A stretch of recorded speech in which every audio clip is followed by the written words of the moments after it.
भंडारा जिल्हा मध्यवर्ती बँकेवर जे आहे भाजप आणि राष्ट्रवादीचा जो आहे दणदणीत विजय झालेला आहे आणि नाना पटोले काँग्रेसचा जो आहे दारुण जो आहे पराभव झालेला आहे। या संदर्भात आपल्यासोबत आहे भाजप नेते परिणय फुके। साहेब, काय सांगाल, कशा पद्धतीचा विजय हा प्राप्त झालेला आहे?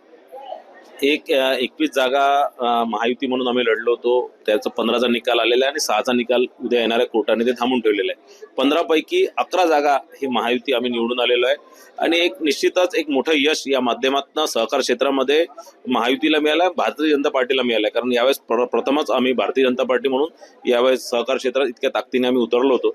एक मोठं यश या माध्यमातून भारतीय जनता पार्टीला मिळालेलं आहे। नक्कीच आता अजून पुढे आगामी निवडणुका आहेत, त्यामध्ये कशी तयारी आहे? आता तुम्ही आढावा बैठक देखील चालू आहे। आगामी स्थानिक स्वराज्याच्या निवडणुकीमध्ये आम्ही जास्तीत जास्त सीटा या भारतीय जनता पार्टीच्या निवडून येतील।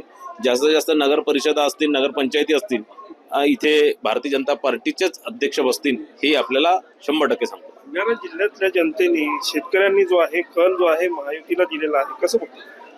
निश्चितच ज्या प्रकारे मागील अनेक वर्षापासून महायुती राज्यात काम करत आहे, ज्या प्रकारे माननीय फडणवीस साहेबांच्या नेतृत्वात मागच्या 7 महिन्यापासून महायुतीचं सरकार कार्यरत आहे, शेतकऱ्यांसाठी काम करत आहे। शेतकऱ्यांचं नुकसान भरपाई देण्याचं असणार, शेतकऱ्यांना बोनस देण्याच्या संदर्भात असणार किंवा शेतकऱ्यांच्या मालाला भाव देण्याच्या संदर्भात असणार, मोठे मोठे उद्योगधंदे असणार, एक मूलभूत सुविधा उपलब्ध करून देणे असणार, रस्त्यांचं नेटवर्क जाळा तयार करण्यात असणार।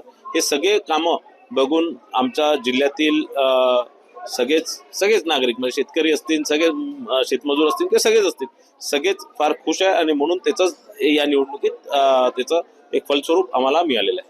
खूप खूप धन्यवाद। मी हितेश मेश्राम, जय महाराष्ट्र न्यूज, नागपूर।